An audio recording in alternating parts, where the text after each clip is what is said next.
Opportunity. Madam, आपण overall आता तुम्ही एवढ्या दिवसापासून ओपीडीत तुम्हाला पेशंट वगैरे भेटतात, किती टाईपच्या किंवा कुठल्या कुठल्या आजारावरती आपले प्रोडक्ट जास्त इफेक्टिव्हली काम करतात आणि तुम्हाला जे वाटतं की या आजारांवरती लवकर आपण लोकांना किंवा पेशंटला रिकव्हर करू शकतो, असे कुठले कुठले आजार तुम्हाला दिसतात? पहिलं तर सर थँक्यू, तुम्ही हा प्रश्न विचारला. मला ऍक्च्युली हे प्रश्न पाहिजे होतं की मला ह्याचं ऍक्च्युली उत्तर द्यायचंय. बेस्ट रिझल्ट जर म्हटले ना तर संधिवातासाठी आपण खूप छान रिझल्ट घेतले. संधिवातासाठी डायजेस्टिव्ह रिलेटेड म्हणजे पचनाशी संबंधित जे आजार आहेत, जसं आता मी तुम्हाला एक उलटीचं उदाहरण दिलं, ठीक आहे, अशा पचनाशी संबंधित कुठलेही आजार, कारण आपल्याकडे जे औषधी आहेत ते संधिवातासाठी बेस्ट आहेत, पचनासंबंधीच्या आजारासाठी बेस्ट आहेत आणि रिझल्ट दिलेच आहेत आपण. त्या व्यतिरिक्त स्त्री रोग जे आहेत, जिथे लोकांना लिटरली आपल्याकडे असे रिझल्ट आहेत ना, इनफॅक्ट मी तुम्हाला शेअर पण केलेला आहे सर आता रिझल्ट, ज्यांना गर्भाशयाची पिशवी काढायला सांगितली होती तशा 2 पेशंट्सला आपण इतकं छान, एक तर मेनोपॉजच्या केसमध्ये होती, मेनोपॉज मध्ये तिला म्हटलं की आता काय झालंय तुझं, मेनोपॉजच होणार आहे, काढून टाक पिशवी. पण त्या लेडीला मी म्हटलं नाही, पिशवीचं काम संपलेलं नाहीये, त्याचं कार्य अजून आहे, मेनोपॉज जरी झालं तरी त्याचं कार्य अजून आहे, नका काढू, आपण रिझल्ट देऊ. आणि तिला खूप छान रिझल्ट मिळाला.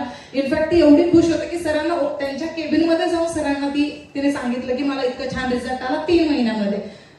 तो इव्हन रिपोर्ट मध्ये सुद्धा आहे आपल्याकडे एव्हिडन्स की किती चेंज आहे. दुसरा एक गर्भाशय संबंधीच आजार होता, पेशंटला सेकंड प्रेग्नन्सी प्लॅन करायचं होतं, पण त्यांनाही तेच सांगितलं होतं की तुमच्या गर्भाशयामध्ये गाठ आहे, गर्भाशयाची स्थिती चांगली नाही, गर्भाशयाची पिशवी काढा. आणि त्या लेडीला आपण ती कंडिशन जी होती तिची, एंडोमेट्रियल पॉलिप होतं तिला, एंडोमेट्रियल पॉलिप तिचं रिकव्हर करून आता तिला ती प्रेग्नेंट आहे, 3रा महिना चालू आहे तिचा, त्याचाही रिझल्ट मी तुम्हाला दाखवतो. संधिवाताचे पण खूप सारे रिझल्ट आपल्याकडे आहेत. एव्हियन, जिथे खुब्याचे दोन्ही बॉल निकामी झाले आहेत, डॉक्टर सांगतात की ह्यांना सर्जरीशिवाय पर्याय नाहीये आणि सर्जरी त्यांना असते बायलॅटरल हिप रिप्लेसमेंट. ऍक्च्युअली सांगतात हिप रिप्लेसमेंट म्हणजे पूर्ण खुबा बदलतात.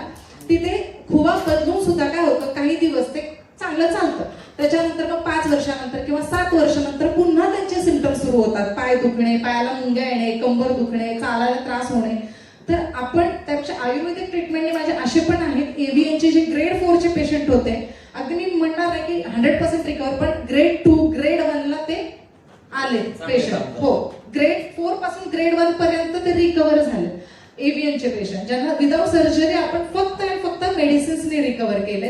त्याच्या व्यतिरिक्त लिव्हर ट्रान्सप्लांट ज्यांना सांगितले होते त्यांचे सुद्धा आपण लिव्हर ट्रान्सप्लांट अवॉइड केले, मेडिसिन्सनीच ट्रीट करून, diet plan, exercise, sleep pattern हे सगळं देऊन मेडिसिन्सने रिकव्हर केले. ती व्यक्ती आज रेग्युलर रुटीन, आपला जो रेग्युलरली जॉब करतोय तो माणूस 8 ते 10 तासाचा, इतका तो फिट झालाय, ज्यांनी सगळं सोडून बसला होता तो, आणि तो आता ट्रान्सप्लांट तर त्याची टळलीच, पण त्याच्या तो रुटीनला सुद्धा लागलाय. असे खूप सारे रिझल्ट आहेत, त्यामुळे बेस्ट रिझल्ट.